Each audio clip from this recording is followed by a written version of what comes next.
Hello everyone, welcome back. So, in the previous lecture, we understood what is consumer behavior, why consumers buy certain products, and what are the different factors that influence buying decisions. आज हम इसी discussion को और interesting बनाने वाले हैं. So first, let me ask you a question. एक ही product देखकर दो लोग अलग डिसीजंस क्यों लेते हैं? सपोज फ्लिपकार्ट या अमेजोन पर एक इंडिपेंडेंट सेल चल रहा है, ओके, एंड एक स्टूडेंट तुरंत आईफोन खरीद लेता है एंड देयर इज एक दूसरा स्टूडेंट है, वो कहता है मेरा फोन तो परफेक्टली चल रहा है, मुझे फोन की जरूरत ही नहीं है. So you see, sell same है, प्रोडक्ट भी सेम है, प्राइस भी सेम है दोनों के लिए. ओके, तो यहाँ पर डिफरेंस कहाँ आया? So difference is inside the consumers mind. Okay, and इसी माइंड को समझने के लिए आज हम इस सीरीज में पढ़ने वाले हैं about motivation, attitude, perception and learning of consumers. And ये सारे क्या है? These are all the psychological factors. So marketers क्या करते हैं? They don't sell the products, they basically understand human psychology. And once they have understood how a human psychology works, they will devise marketing strategies around those psychology. So let's at first understand the first topic of this series, that is motivation. So again, let me ask you a simple question, that if I ask you right now that would you purchase a water bottle, तो what would you say? तो आप obviously आप बोलोगे कि नहीं. Okay, लेकिन अगर मैं आपको बोलूँ, किसी ऐसे इंसान को बोलूँ कि जो 2 घंटा क्रिकेट खेला है 40 डिग्री में, एंड उसको बहुत प्यास लगी है, और उसको मैं ये सेम क्वेश्चन पूछूं कि अभी का अभी आपको बॉटल खरीदना है, तो वो बंदा, अगर वो बॉटल 20 के बदले 50 में भी मिल रहा है, फिर भी वो खरीद लेगा, right?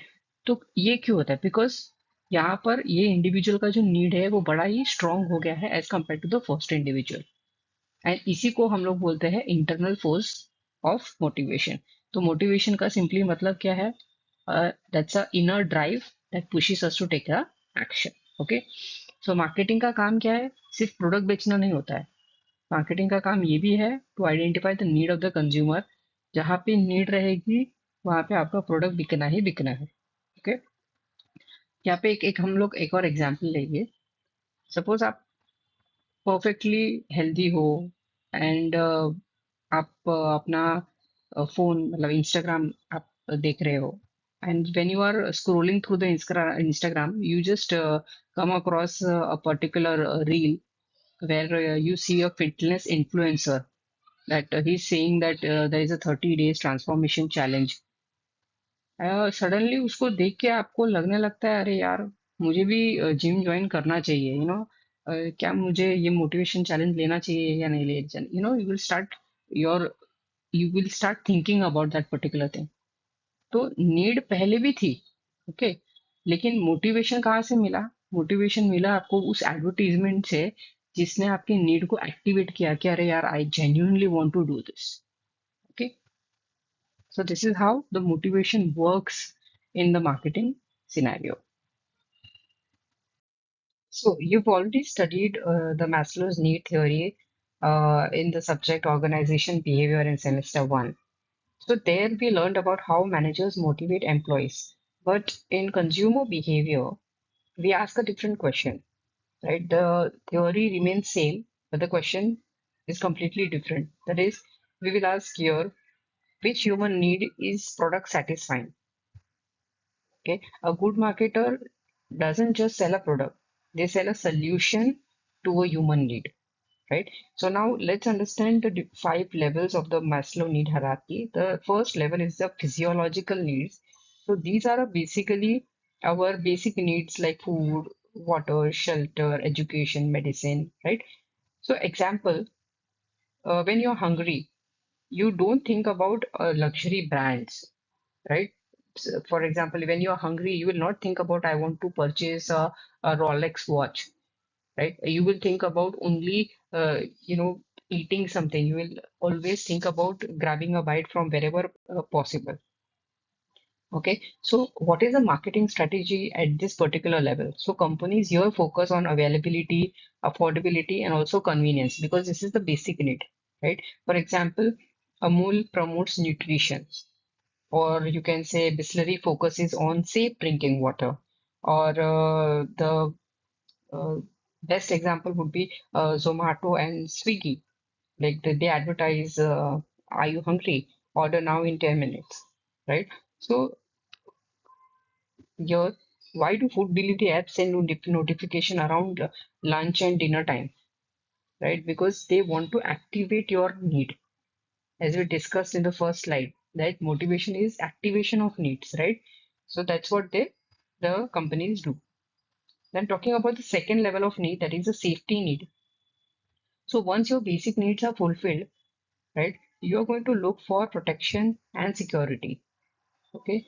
Now, here there would be examples of security and protection, like, for example, wearing a helmet or getting a health insurance or installing CCTV cameras, or it could be protecting your laptop with antivirus software. Okay, could be anything. So, what is the marketing strategy here?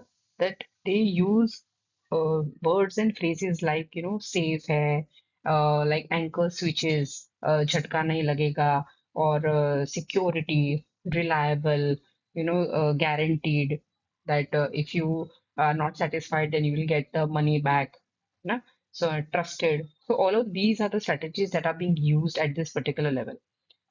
So, for example, LIC, it will say that it will protect your family's future, or say that all who says that they will protect you from germs, or let's talk about car companies who highlights airbags and safety ratings, right? So this is how they focus on this particular need.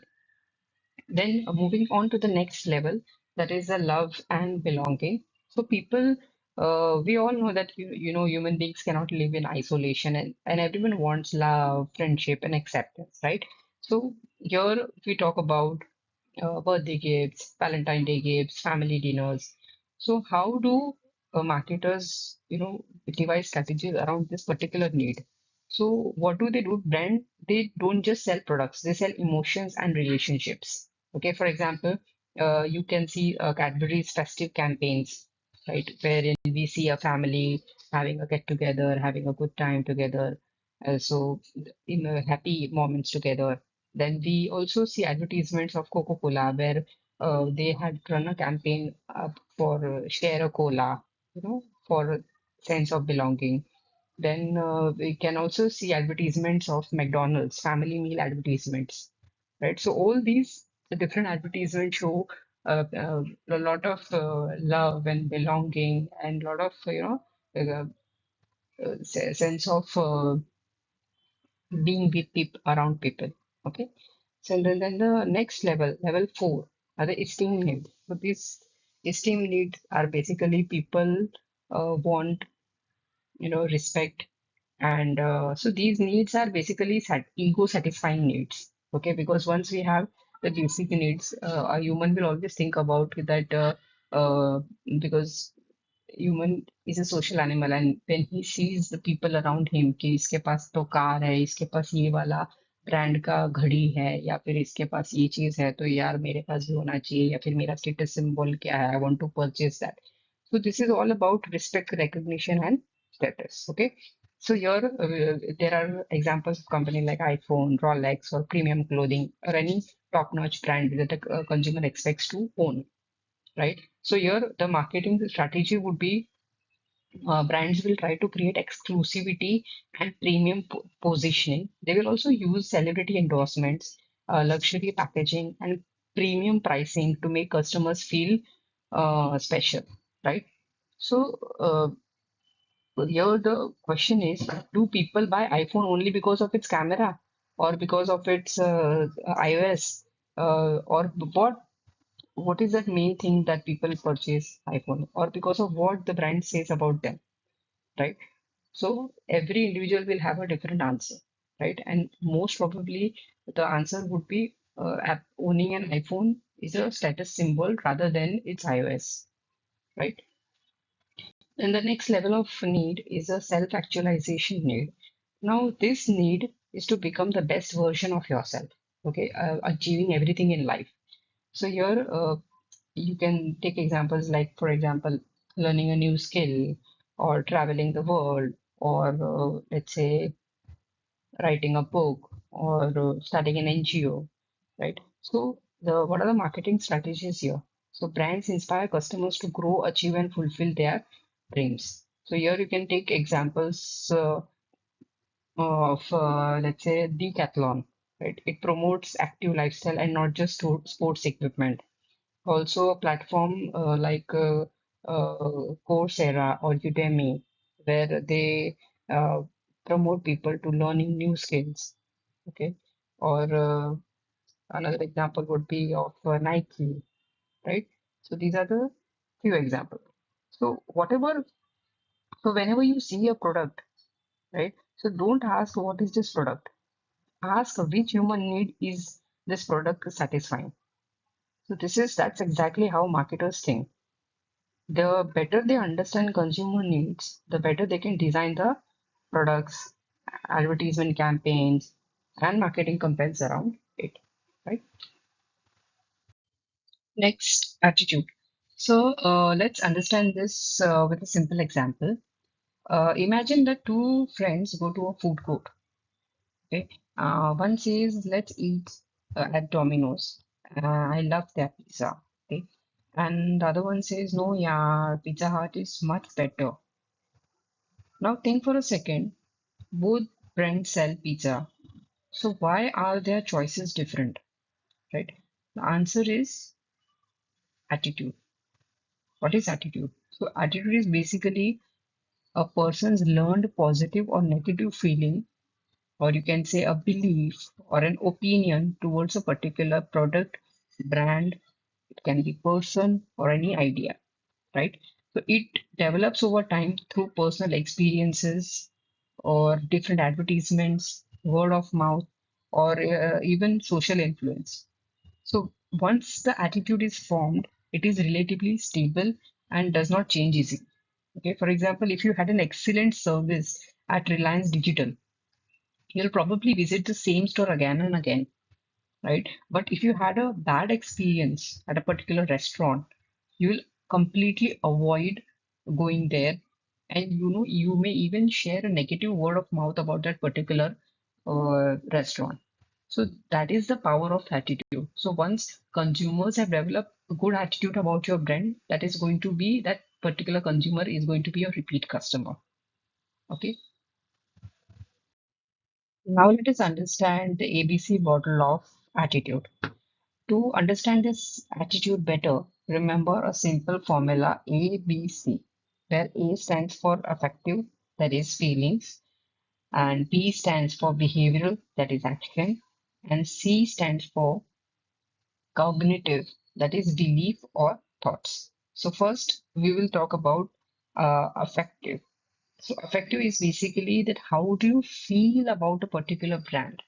What are the kind of emotions that you have regarding a particular brand? Okay, let's say that you always, whenever it is about coffee, you always say that I love Starbucks coffee, or you say that I hate bitter coffee. Okay, so these are different emotions. So companies create these feelings through advertisement, packaging, music, colors, and most importantly, consumer experience.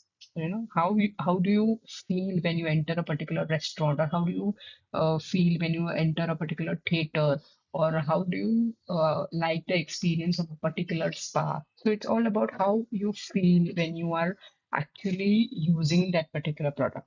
Okay, and then behavioral. So this is what you actually do. Okay, that is your action. For example, whenever I want coffee, I always go to Starbucks, or you may say that I always order from Zomato instead of cooking, right? So your feelings influence your buying behavior. Means जो भी आपको feel हो रहा है उसके related आप action लोगे. Okay, जैसे अगर मुझे ऐसा लग रहा है कि नहीं यार, मुझे रेस्टोरेंट में जाने के लिए मुझे बहुत अच्छे कपड़े पहनने पड़ेंगे एंड मुझे सजना पड़ेगा, तो मुझे I don't want that. I want that I should stay at home at my own comfort zone, and I will order from Zomato and I will eat, because मेरे लिए वो जो एक्सपीरियंस है घर पे बैठ के आराम से खाने का, that is much better than going out. But हर एक इंसान ऐसा नहीं सोचेगा. कोई इंसान ऐसा सोचेगा, अरे यार घर पे तो रोज ही खाते हैं, I want to dress up and I want to look good and I want to enjoy good music and I want to click good photographs, so that's why I will go out to a restaurant and I will eat. So that person will actually go out and eat, right? Then we have cognitive. Cognitive is एक brand के बारे में आपका belief क्या है, क्या सोचते हो आप उस ब्रांड के बारे में, राइट? जैसे फोन के बारे में तो कुछ लोग बोलेंगे कि एप्पल फोन का जो सिक्योरिटी है वो अच्छा है, या फिर बोलेंगे कि टाटा कार्स जो है ना वो ज्यादा सेफर है क्योंकि उसकी रेटिंग्स हाई है, राइट? तो ये बिलीफ क्या है, ये सच है या नहीं है ये पता नहीं, लेकिन कंज्यूमर इसको बिलीव करता है कि ये ऐसा ही है ना? So that because of that belief, the consumer will take a particular action, right? So how will you remember this particular model? Cognitive is thinking, affective is feeling, behavioral is action. Okay. So the next topic in this series is consumer perception. A few months ago, I went to buy a handbag, and there were two handbags that look almost similar. So one was from a local brand costing 1,200 rupees, and the other one was from a premium brand for 6,000 rupees.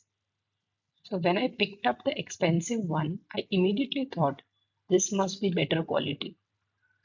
But then I stopped and asked myself, did I actually check the quality, or did I simply assume it was better because of the brand and the price? Okay, so that's exactly what today's topic is all about: consumer perception. So, in marketing, companies don't just sell products, they influence the way consumers think about those products. And many a times, our buying decisions are based on perception rather than reality.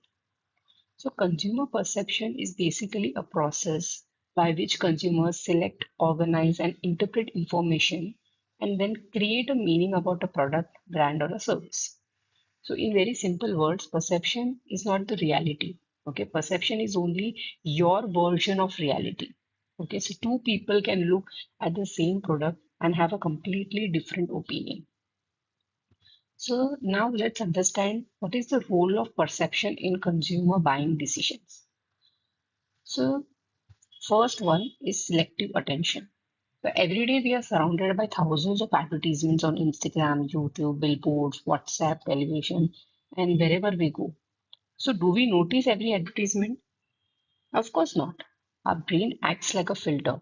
It only pays attention to information that is relevant in that moment for you. Suppose your family is planning a vacation to Goa. So, suddenly you start noticing travel ads, hotel discounts, flight offers, or even while you are scrolling Instagram, you would mostly pay attention to reels that are related to Goa, right? So these advertisements are always there. Okay, but why are you paying more attention to that particular advertisement in that moment?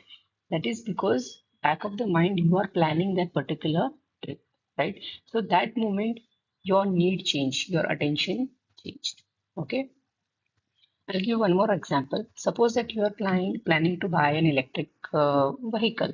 Okay, so suddenly you will start reading more about electric vehicles. You will start learning about battery life, charging stations. What are the different brands that are selling electric vehicles? What are the reviews of electric vehicles on YouTube? So you will try to get more and more information on electric vehicle. So earlier you never cared about these things. Okay, the information did not increase, but what changed? Your attention towards that particular advertisement or information changed. So this is called selective attention. Okay, the next one is selective distortion. Now imagine this situation that a person strongly believes that local street food is unhygienic. Okay, so one day after eating Frankie or Pani Puri, they experience a stomach upset, and immediately they will conclude, see मैंने बोला था ना street food अच्छा नहीं होता है, unhealthy होता है, तो इसकी वजह से मेरा भी पेट खराब हुआ है, Now, the actual reason for stomach upset could be any other thing, but because a person believed कि बाहर के खाने से प्रॉब्लम होता है, and that is why he connected that incident to the existing belief. Okay, so this is called selective distortion. Okay, let us take another example that many people believe that expensive perfumes last longer. So if they use a 5,000 rupees perfume and it fades after 3 hours, they might still say it's premium quality. Okay, but if a 500 perfume lasts the same amount of time, they may say it's not that actually good. Okay, so ये क्या है? The interpretation changes because of their existing belief. Okay, then the next third point is selective retention. Okay, now selective retention is when our brain cannot remember everything. Okay, so it will only remember the information that is supported by our beliefs. Okay, and they will forget the information that doesn't. Right? So, example, imagine someone is a loyal Geo user.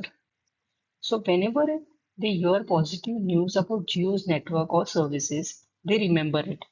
If someone tells them about the network issue, they quickly forget and ignore it. Okay. Another example would be suppose that if you are a huge Virat Kohli fan, okay, so you will only remember the good matches that he has played or the centuries that he has, achieved over the years. So even if he gets out of zero, you'll say that happens to everyone. So this happens with us also on daily basis that our brain will only store information that exists that matches our existing opinion. Okay, so this is called as a selective retention. Now, why marketers should understand this perception, consumer perception? Why? Because consumers don't always buy the best product. They often buy the product that they believe is best. Okay, so it is very important to understand what the consumers are believing about your product. That is why companies spend so much money on branding, attractive packaging, celebrity endorsements, influencer marketing strategies, and reviews, and all of this. So all these activities are designed to shape consumer perception. Okay, so whenever you buy a product, ask yourself one question. Am I buying this because it is actually best product or because I believe it is the best product? Okay.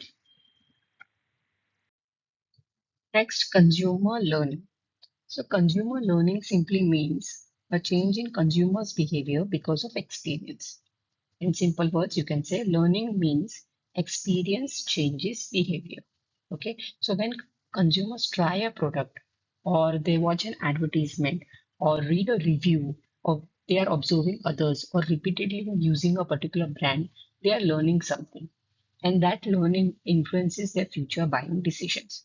So marketers don't just want consumers to buy at once. They want customers to learn why they should buy again. Okay. So first is experience and reputation. The first concept, experience and reputation. The more we experience something, the more we are confident about. Okay. Like for example, the more and more we purchase products from Amazon, and the more we get a good experience that Amazon is delivering on time, and my refunds are happening easily, and I get the products at my convenience. So packaging is excellent, or the return process is very easy and smooth. So next time, without much thinking, you'll probably order from Amazon only. Why? Because your previous experience taught you that Amazon is reliable, is trustworthy. Okay. Now let's take the opposite one. Suppose that you give your clothes to a local laundry service, okay, and you lose your favorite shirt. Will you go there again? Probably not. Okay. Why? Because one bad experience becomes the learning. Same happens with the on any UPI apps. If the first successful payment is there, then it will build your confidence. Okay, but if there are some issues in the online payment, suppose that uh, uh, uh, you have got some scam or some fraud calls, then maybe you will not trust that particular UPI. Okay, Second is stimulus generalization. Okay, so don't worry about the technical name. Okay, it's very simple. See, if the consumers like one product or a brand, they often assume other products from the same brand will be good. For example, suppose that you like Tata Tea, okay, and you have gained a lot of trust around the Tata Tea. So if you if the next day you go to DMart and you see Tata Salt, okay, then what will your mind say? That Tata tea is good, so Tata Salt will also be good. Okay, so here what happened? You just transferred your positive experience from one Tata product to another. Okay, and that is stimulus generalization. Okay, same example would be for Apple. So someone who is happy with an iPhone may later buy a MacBook or Apple Watch because they trust the Apple brand. Okay. Third one is the stimulus discrimination. Okay, now this is completely opposite from the stimulus generalization. Consumers learn to differentiate between brands. For examples, there are many burger restaurants like McDonald's, Burger, Wendy's, or local cafes. But suppose someone says, I only like McDonald's burger. Why? Because after trying different brands, they have learned that McDonald's matches their taste. Okay. Another example is coffee.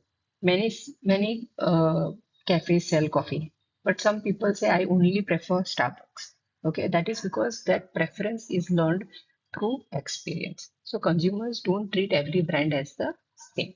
Okay. Next is reinforcement and punishment. Okay. So the name sounds psychological, but the idea is very easy. If a consumer has a positive experience, the behavior is reinforced. Okay, reinforced means that they will repeat their purchase. Okay, so that is what we do, right? If we are satisfied with a particular product, then we are going to buy again and again. Okay, but if the experience is negative, then what you'll do, you they will avoid it in the future. Suppose you order shoes online. Okay, the size is perfect, delivery is fast, quality is excellent. So next time what you'll do, you'll buy it again happily, right? So this is reinforcement. Imagine you ordered the same shoes, okay, but the size is wrong, quality is poor, or the return process is very difficult. So here what will happen? Will you buy it again? No. So what is that? That is punishment. Okay, so every customer experience teaches consumer something.